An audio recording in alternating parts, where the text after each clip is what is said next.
Hello guys, welcome to the channel. This is Firdaus Jabeen. आज हम discuss करने जा रहे हैं आपके साथ जनरेशन्स ऑफ कंप्यूटर्स पर, जिस पर हम 5 जनरेशन्स को देखेंगे। इसके अंदर इनके एग्जांपल्स को देखेंगे और इनके क्या क्या फीचर्स हैं उनको भी पढ़ेंगे। जो मेरी वीडियो को पहली बार देख रहे हैं वो प्लीज़ मेरे चैनल को सब्सक्राइब कर ले और बेल आइकन प्रेस कर दे, और साथ ही साथ क्विज में पार्टिसिपेट करें। क्विज लिंक आपको डिस्क्रिप्शन बॉक्स में मिल जाएगी और अभी 2 लिंक एक्टिव है। तो आइए शुरू करते हैं। सबसे पहला सवाल है कि कंप्यूटर होता क्या है। ठीक है, तो कंप्यूटर कुछ नहीं, एक मशीन है जिसको आप प्रोग्राम कर सकते हो। इसमें सेट ऑफ इंस्ट्रक्शन डाल सकते हो, उसके हिसाब से आप उसको मैनिपुलेट करके अपना काम निकाल सकते हो। ठीक, तो कंप्यूटर क्या करता है, ये सभी प्रकार की इंफॉर्मेशन को स्टोर करता है। अब स्टोर करके करेगा क्या, वो उसका कुछ ना कुछ तो करेगा, फिर वो इस इंफॉर्मेशन को प्रोसेस करता है। ठीक है, अब प्रोसेस करने के बाद एक एक्शन निकालेगा और हमें एक आउटपुट या रिजल्ट या डिसीजन देगा। जब भी आप कंप्यूटर पर या लैपटॉप पे किसी भी चीज़ पर बैठते हो तो वहाँ पर आप इंस्ट्रक्शन देते हो। ठीक है, कि ये करो ये करो, फिर वहाँ पर जो कंप्यूटर में स्टोर इन्फॉर्मेशन है या सेट ऑफ इंस्ट्रक्शन है वो उसको प्रोसेस करता है और आपको वो डिज़ायर्ड रिजल्ट देता है। तो कंप्यूटर का बेसिक बस इतना ही है कि ये एक प्रोग्रामेबल मशीन है जिसमें बहुत सारे तरह की इन्फॉर्मेशन आप स्टोर करते हो, उस इन्फॉर्मेशन को प्रोसेस करते हैं। इसमें प्रोसेस के बहुत सारे विधि हैं, किस प्रकार से कंपाइलर इंटरप्रेटर का इस्तेमाल होता है, कंप्यूटर किस लैंग्वेज में रीड करता है, तो उसको हम डिटेल में बारी बारी से देखेंगे। कौन से हार्डवेयर की ज़रूरत है, क्या सॉफ्टवेयर है, इन सब चीज़ों को। ठीक है, लेकिन अभी के लिए बस इतना शॉर्ट के लिए याद रखो कि कंप्यूटर है क्या है। एक प्रोग्रामेबल मशीन है। ठीक, इसमें आप इंफॉर्मेशन स्टोर करते हो जो कि प्रोसेस होता है और उसका आउटपुट होता है। बस इतना समझो। हम डिटेल में आपको बताएंगे स्टेप बाय स्टेप कि किस चीज़ से क्या होता है और कैसे फाइनली एक आउटपुट आता है, इंटरनेट के माध्यम से या फिर नॉन इंटरनेट में। ठीक है, तो सबसे पहला है कि फर्स्ट जनरेशन। ठीक है, तो देखो फर्स्ट जनरेशन जो है ये चलता है 1940 से 1956 तक। तो इसको आप रख सकते हो 1940 से 1950s के बीच में। तो इसमें जो इस्तेमाल होता है वो इस्तेमाल होता है वैक्यूम ट्यूब का, और वैक्यूम ट्यूब इस प्रकार का होता है, कांच से बना हुआ। इसके अंदर जो भी चीज़ें हैं, फिर यहाँ पे बहुत सारे वायर्स होते हैं। ठीक है, ये बहुत बड़ा होता है, हेवी होता है, जिसकी वजह से ये बहुत ज़्यादा स्पेस लेता है। इसमें बहुत ज़्यादा हीट जनरेट होता है। क्यों? क्योंकि इसमें बहुत सारे केबल्स वायर्स होते हैं। तो बहुत सारे केबल्स और वायर्स होने की वजह से इलेक्ट्रॉन का ट्रांसफ़र होता है, तो हीट ज़्यादा जनरेट होता है, लंबा समय तक चलता है। तो इसलिए साइज़ बहुत बड़ा चाहिए इसको। फर्स्ट जनरेशन में कंप्यूटर को फिट करने के लिए इनमें एसी की ज़रूरत है। क्यों? क्योंकि हीट बहुत ज़्यादा प्रोड्यूस होता है, तो एसी की बहुत ज़रूरत पड़ती है। और इनका जो भाषा है कि कंप्यूटर कौन सी भाषा समझता है, जैसे मैं हिंदी समझती हूँ, तो कंप्यूटर के पास भी अपना एक भाषा जिसको वो समझता है, वो है मशीन लैंग्वेज। ठीक है, तो इनका जो कोडिंग होता है वो 0 और 1 में, जिस प्रकार से मेरी स्क्रिप्ट है, या फिर जो मैं भोजपुरी बोलूँ या फिर इंग्लिश बोलूँ या फिर हिंदी या फिर मेरे रीजनल अलग लैंग्वेजेस है, तो मेरी खुद की स्क्रिप्ट है। बहुत बार भाषा की स्क्रिप्ट भी नहीं होती, लेकिन मैं समझती हूँ। तो उसी प्रकार से कंप्यूटर का अपना भाषा है, उसको बोलते हैं मशीन लैंग्वेज। ये सिर्फ इसको समझता है, और मशीन लैंग्वेज में सिर्फ 2 एलिमेंट है, 0 और 1। जैसे हमारे में क ख ग घ है। ठीक है, स्ट्रक्चर है, उसमें बहुत सारी चीज़ें।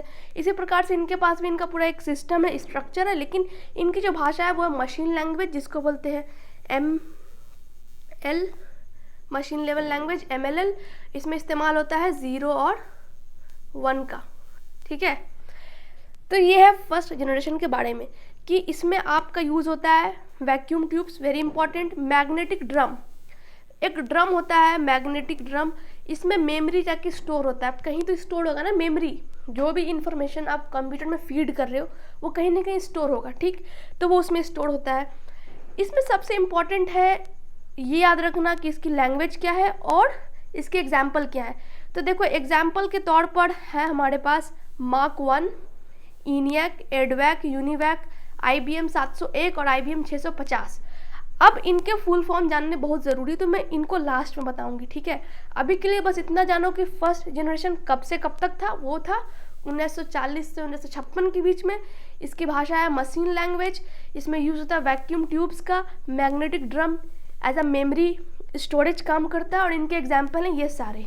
और ये बहुत ज़्यादा इंपॉर्टेंट है एग्जाम्पल के हिसाब से भी और इनके फुल फॉर्म के हिसाब से भी, क्योंकि नेट में सवाल आते हैं कि आपको एब्रीविएशंस के फुल फॉर्म बताने हैं। क्योंकि आपके सिलेबस में जो पहला टॉपिक है ICT के अंदर, उसमें साफ साफ मेंशन है ICT जनरल एब्रीविएशंस। ठीक है, तो आपको एब्रीविएशंस, एक्रोनीम पता होने चाहिए। तो ये था फर्स्ट जनरेशन। अब आगे बढ़ते हैं। दूसरा जनरेशन है सेकेंड जनरेशन, ठीक है। इसका समय है 1956 से 1963, मतलब 19 जो आपने 50s वहाँ छोड़ा था वहाँ से लेके 1960s में, ठीक है। इसमें जो इस्तेमाल होता है वो होता है ट्रांजिस्टर का। उसमें क्या था, वैक्यूम ट्यूब। तो ट्रांजिस्टर कुछ इस प्रकार का होता है, देखो मैं 3D बनाऊँ, और इसमें से दांत कैसे निकले होते हैं, और इसको थोड़ा बढ़ा देते हैं, ठीक है। तो ये आपने देखा होगा ट्रांजिस्टर। तो ये चीप है, वैक्यूम ट्यूब के मुकाबले सस्ता है, इसमें कम पावर चाहिए और फास्टर है। किसके मुकाबले, फर्स्ट जनरेशन वाले के मुकाबले, और रिलायबल भी है। इसमें जो भाषा का इस्तेमाल है वो MLL तो है, मशीन लेवल लैंग्वेज, साथ ही साथ असेंबली लेवल लैंग्वेज भी है। हम इन सारे के सारे जो लैंग्वेजेस हैं, मशीन लेवल, असेंबली और हाई लेवल, इनको हम एक अलग वीडियोस में देखेंगे। अभी के लिए याद रखो कि सेकेंड जनरेशन में MLL भी होता है और असेंबली लैंग्वेज भी होता है। अब सवाल ये है कि जो हमारा कंप्यूटर है वो सिर्फ और सिर्फ मशीन लेवल लैंग्वेज को समझता है, तो असेंबली लेवल लैंग्वेज को वो कैसे समझेगा। तो यहाँ पर क्या होता है, इस लैंग्वेज को कन्वर्ट किया जाता है मशीन लेवल लैंग्वेज में। अब वो किसके माध्यम से किया जाता है, हम इनको पूरा डिटेल में पढ़ेंगे आने वाले वीडियो में। अभी के लिए बस इतना याद रखो, MLL और ALL assembly level language second generation में आता है। इसके में जो स्टोरेज का मसला है, प्राइमरी स्टोरेज करता है मैग्नेटिक टेप्स, ठीक है, और सेकेंडरी स्टोरेज करता है मैग्नेटिक डिस्क, ठीक, इतना समझ गए। अब इनके एग्जाम्पल देखते हैं जो कि बहुत ही ज़्यादा इंपॉर्टेंट होते हैं, जैसे कोबोल, इसका भी फुल फॉर्म है फोर्ट्रान, IBM 1401, यहाँ देखो यहाँ 1401 है, 1402 है, और PDP-1। लेकिन फर्स्ट जनरेशन में क्या था, 701 और 650, ठीक है, और इसमें है 1401 और 1402 और PDP-1, ठीक। तो ये है सेकेंड जनरेशन का एग्जाम्पल जो कि इम्पॉर्टेंट है। अब हम देखेंगे थर्ड। तो देखो थर्ड जनरेशन का समय काल है 1964 से 1971। इसमें इस्तेमाल होता है इंटीग्रेटेड सर्किट, जो आपने भी पीछे देखा था ट्रांजिस्टर। तो इसमें क्या होता है, एक पूरा बोर्ड होगा इस प्रकार से, ठीक है, ये भी, और इसमें ना बहुत सारे जो सर्किट वगैरह हैं, ट्रांजिस्टर, कैपेसिटर, ये सब के सब इंटीग्रेटेड रहते हैं, इसलिए इनको कहते हैं इंटीग्रेटेड सर्किट। गूगल करना, आपको इनका फोटो मिल जाएगा तो आपको समझ आ जाएगा कि ICs होता क्या है। अब इसमें जो इस्तेमाल है वो है एक स्मॉल स्केल इंटीग्रेशन। क्यों कह रहे हैं इंटीग्रेशन, क्योंकि यहाँ पे आप इंटीग्रेट कर रहे हो, जो ट्रांजिस्टर है, रेसिस्टर है, कैपेसिटर से जो भी चीज़ें की ज़रूरत है उनको आप यहाँ पे इंटीग्रेट, इकट्ठा करते हो, तो इसको कहते हैं स्मॉल स्केल इंटीग्रेशन, या फिर मीडियम स्केल टेक्नोलॉजी का इस्तेमाल, MST, ठीक। इसमें जो भाषा का इस्तेमाल होता है वो होता है हाई लेवल लैंग्वेज, HLL, ठीक है। इतना याद रखना है आपको बस अभी के लिए, कौन सी लैंग्वेज किस जनरेशन में आती गई, डेवलप होती गई। और ये जो थर्ड जनरेशन है ये सेकेंड जनरेशन से ऑब्वियसली बेहतर होगा, फास्ट होगा, रिलायबल होगा, कम हीट प्रोड्यूस करेगा, अनलाइकली कि जो हीटिंग का प्रॉब्लम था फर्स्ट जनरेशन में और कुछ प्रॉब्लम सेकेंड वाले में भी था, ठीक है। तो इंटीग्रेटेड सर्किट्स, इसके एग्जाम्पल्स को हमको देखना है जो कि इम्पॉर्टेंट हो जाते हैं। PDP-8 सेकेंड वाले में था, PDP-1, ठीक है, सेकेंड वाले में था PDP-1, इसमें है 8, फिर ICL 2900। अब देखो इसमें फिर से IBM आ रहा है। अब यहाँ पर क्या है, IBM 360 है, 370 है। अब आप नोटिस करो जो पहला वाला था उसमें IBM 700, 650 इस प्रकार से था, सेकेंड वाला आते 1400 चला गया, थर्ड वाला आते फिर ये कम हो गया, ठीक है। तो आप इसको याद रखने का एक तरीका रख सकते हो कि IBM में इस प्रकार से जा रहा है, फर्स्ट वाले में बिल्कुल 700 पे है, ठीक, फिर सेकेंड वाले में 1400 ऊपर चला गया, फिर ये बिल्कुल नीचे आ रहा है थर्ड वाले में, ठीक है।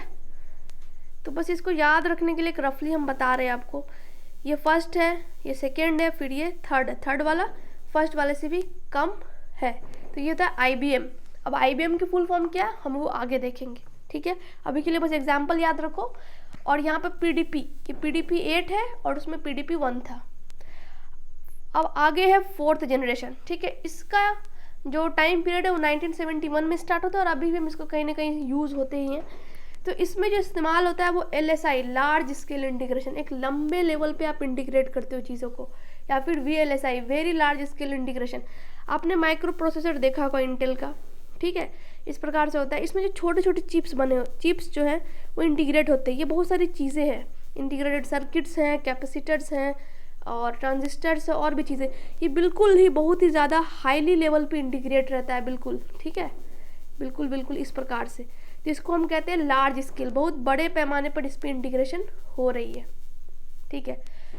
इसी जनरेशन में बहुत इंपॉर्टेंट चीज़ का डेवलपमेंट होता है, वो होता है पोर्टेबल कंप्यूटर, जिसको हम पर्सनल पीसी भी कहते हैं, पर्सनल कंप्यूटर्स पीसी।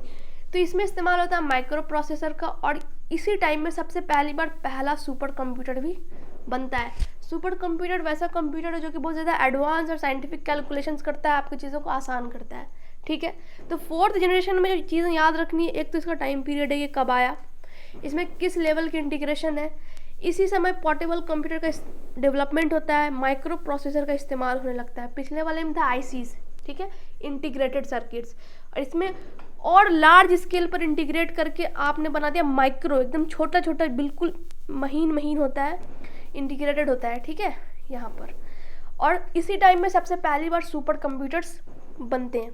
तो ये दो इंपॉर्टेंट चीज़ें याद रखने के लिए, पोर्टेबल कंप्यूटर्स और first time super computers. Next है इसका कि इसमें जो इस्तेमाल होता है डेटा स्टोरेज के लिए, वो होता है रेड का, RAID।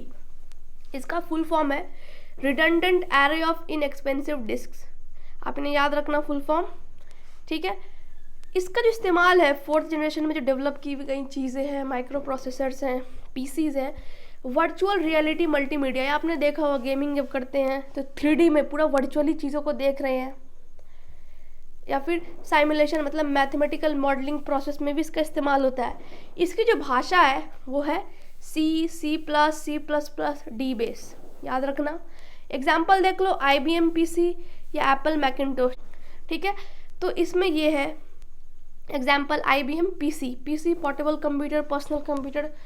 पोर्टेबल मतलब क्या हो गया कि बहुत ज़्यादा स्पेस नहीं ले रहा है, आप उसको एक जगह रख के दूसरी जगह उसको आप ट्रांसफ़र भी कर सकते हो। बहुत ज़्यादा हेवी नहीं है ENIAC के जैसा कि बहुत बड़ा स्पेस चाहिए, उसमें बहुत सारे सेटअप चाहिए, एसीज चाहिए, जो भी चीज़ें, तो इसमें उतना झंझट लफड़ा नहीं है, ठीक है। तो ये याद रखना है, रेड का इस्तेमाल होता है इसमें डेटा स्टोरेज के लिए। देखो जो नेक्स्ट है वो है फिफ्थ जनरेशन। इसका टाइम पीरियड 2010 से लिए हैं और इनमें अभी भी काम और डेवलपमेंट हो ही रहा है, तो इसका कोई अभी ख़त्म नहीं हुआ है कि कब से कब तक था, जैसे कि पिछले वाले में हम देख रहे थे। और जो फोर्थ जनरेशन था उसमें जो हम टाइम पीरियड 1971 से लेते हैं, कई बार इसको कैटेगरी में डाला था 2010 तक में, लेकिन वो अभी भी कंटिन्यू रहता है, तो इसलिए उसको एक डेडलाइन नहीं दी गई है। लेकिन फिफ्थ जनरेशन के लिए 2010 से और अब तक की डेवलपमेंट है। तो इसमें इस्तेमाल होता है parallel processing hardware, artificial hardware. इसका जो सबसे मेन फीचर है वो है AI, आर्टिफिशियल इंटेलिजेंस, कि इंसान की तरह सोचे, काम करे। जैसे कि आप एग्जाम्पल देख लो गूगल, अगर आपने कुछ भी उस पर सर्च करा, आप किसी भी जगह चले जाओ वही चीज़ें आपको आएगी। मान लो आपने फ्लिपकार्ट पे कोई प्रोडक्ट को देखा, अब आप 10 मिनट के बाद किसी और वेबसाइट या वेब पेज पे चले जाओ या फिर कोरा खोल लिया या कुछ भी, तो आपको फिर वही प्रोडक्ट वहाँ पर भी दिखने लगती है। तो ये कैसे काम करता है? ये काम करता है एल्गोरिदम पे, कि वो आपकी डेटा कलेक्ट कर रहे हैं कॉन्स्टेंटली और वो उस हिसाब से आपको चीज़ें दिखा रहे हैं। जैसे कि यूट्यूब पे भी यही होता है, आपने अगर किसी चैनल की वीडियो देखी तो फिर उसी चैनल की वीडियो और आती जाएंगी या सिमिलर वीडियोज़ आते जाएंगे, ठीक है। तो इस प्रकार से जो एल्गोरिदम का पूरा खेल है वो कहीं ना कहीं AI से रिलेटेड है, जो कि एक इंसान की तरह काम करने की पूरी कोशिश कर रहा है। क्योंकि अब तक जो है कंप्यूटर ह्यूमन ब्रेन को फेल नहीं कर पाया, लेकिन कोशिश है कि ऐसा डेवलपमेंट हो पाए कि जो कंप्यूटर्स है वो इंसान की तरह सोचे, काम करे।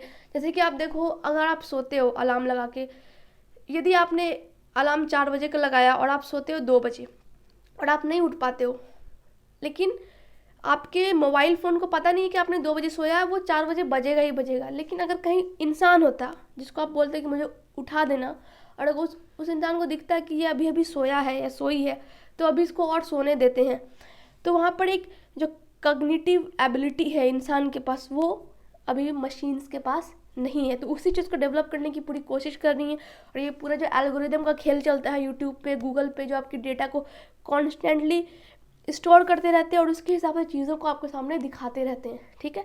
लोकेशन चेंज होता है तो लोकेशन के हिसाब से एडवर्टीजमेंट चेंज होने लगती हैं। अगर आप अभी मान लो साउथ के किसी स्टेट में चले जाते हो, तो जो भी ऐड आएंगी वो वहाँ के स्टेट की भाषा में आने लगेंगी, ठीक है। तो इस प्रकार से काम होता है। तो इसमें जो लैंग्वेज इस्तेमाल है वो है सी, सी प्लस, जावा, .NET, जो हमने पिछले वाली जनरेशन में देखा था, सी, सी प्लस। रोबोटिक्स और गेम प्लेइंग में इनका बहुत ज़्यादा इस्तेमाल होता है, ठीक है। 5th जनरेशन का याद रखना, रोबोटिक्स और गेम प्लेइंग। गेम प्लेइंग जैसे कि 4th जनरेशन में वर्चुअल रियलिटी की, आप एक ग्लास लेते हो और वर्चुअली आपको 3D में चीज़ें दिखने लगती हैं, आपने कई बार एक्सपीरियंस करा होगा, ठीक है। तो इसमें जो कंप्यूटर के टाइप है 5th जनरेशन में, ये कौन कौन से हैं? डेस्कटॉप हो जाते हैं, लैपटॉप, नोटबुक, अल्ट्राबुक, क्रोमबुक, इनको याद रखना है जी, ठीक है। एग्जाम्पल याद रखने बहुत ज़रूरी है, क्योंकि MCQs अगर बन गए आपके और आपको पता नहीं है तो बड़ी दिक्कत में पड़ जाओगे एग्जाम में, ठीक है। तो ये है 5th जनरेशन। AI, इसका जो सबसे प्रमुख चीज़ है वो है आर्टिफिशियल इंटेलिजेंस। अब हम आगे देखते हैं, इंडिया में जो पहला सुपर कंप्यूटर बनता है उसका नाम होता है परम शिवाय, 1991 में, और ये पहली बार इंस्टॉल्ड होता है IIT BHU में। इसके बाद भी और भी सुपर कंप्यूटर्स बनते गए जो अलग अलग IITs में इंस्टॉल हुए, ठीक है। तो इसको डेवलप करने वाले कौन थे? विजय भटनागर पांडुरंग, इनको father of Indian super computer भी बोला जाता है। और ये जो डेवलप हुआ था ये कहाँ हुआ था? CDAC पुणे में। CDAC क्या है? Centre for development of advanced computing, ठीक है। तो बस इतना है जो आपको थोड़ा जानना है सुपर कंप्यूटर्स को लेकर, कि इंडिया में सबसे पहला सुपर कंप्यूटर डेवलप होता है 1991 में, जिसका नाम होता है परम शिवाय। इसको डेवलप करने वाले होते हैं विजय भटनागर पांडुरंग, जिनको हम father of Indian super computer ही बोलते हैं। और ये डेवलपमेंट कहाँ पे होता है? CDAC में, centre for development advanced computing. और बनने के बाद सबसे पहले इंस्टॉल होता है वो IIT BHU में, ठीक है। तो ये था। अब आगे देखते हैं, कुछ क्वेश्चन से इनको देख लेते हैं ताकि आपको क्लैरिटी हो चीज़ों को समझने के लिए। तो पहला सवाल इसमें है कि 3rd जनरेशन कंप्यूटर्स यूज्ड, जो 3rd जनरेशन कंप्यूटर्स है उसमें क्या इस्तेमाल करते हो आप? Vacuum tubes? नहीं, वैक्यूम ट्यूब्स फर्स्ट का है। रजिस्टर्स के मैंने आपको बताया नहीं, ट्रांजिस्टर है सेकेंड में आएगा, और इंटीग्रेटेड 3rd में। तो करेक्ट आंसर हो गया 4th, ठीक है, इंटीग्रेटेड सर्किट्स, ICs जिनको कहते हैं। आगे देखते हैं, दूसरा सवाल है, कौन सी भाषा जो सिर्फ कंप्यूटर समझता है? जैसे कि यहाँ पे आपकी भाषा है high level language, MLL, assembly level और C++। तो कंप्यूटर सिर्फ और सिर्फ एक ही भाषा समझता है, वो है मशीन लेवल लैंग्वेज। बाकी जितने भी सारे भाषा है ना, ये सारे असेंबली या हाई, इन सबको आपको कन्वर्ट करना पड़ता है इसमें। अब कन्वर्ट कैसे करते हो उसका हम बाद में देखेंगे, अभी के लिए बस इतना याद रखना है, ठीक है। अब आगे हम कुछ एब्रीविएशंस को देखेंगे जो कि इम्पॉर्टेंट है। सबसे पहला है ENIAC, इसका फुल फॉर्म होता है electronic numerical integrator and computer. EDVAC, electronic discrete variable automatic computer, यहाँ देखो यहाँ पे ऑटोमेटिक आ रहा है, ठीक है। और नेक्स्ट है UNIVAC, इसका फुल फॉर्म होता है universal automatic computer, IBM international business machines, ठीक है, ये आपके हैं। नेक्स्ट है COBOL, COBOL का फुल फॉर्म है common business oriented language, Fortran formula translation, PDP program data processor. ये सब मैंने आपको अभी एग्जाम्पल्स में बता रखे हैं, किस किस जनरेशन के अलग अलग हैं, ठीक है। तो गाइज आज के लिए बस इतना ही। यदि आपको ये वीडियो अच्छा लगा, इसने अगर आपकी थोड़ी सी भी मदद करी है कॉन्सेप्ट को बिल्ड करने में, कुछ चीज़ों को क्लियर करने में, तो आप प्लीज़ इसे लाइक करें, शेयर करें और सब्सक्राइब करें। और आप हमारे क्विज में पार्टिसिपेट कर सकते हैं, लिंक आपको डिस्क्रिप्शन बॉक्स में मिल जाएगी। और PDF नोट्स और मटेरियल्स के लिए आप प्लीज़ हमारे टेलीग्राम को ज्वाइन करें, टेलीग्राम का भी लिंक डिस्क्रिप्शन बॉक्स में दी गई है। धन्यवाद।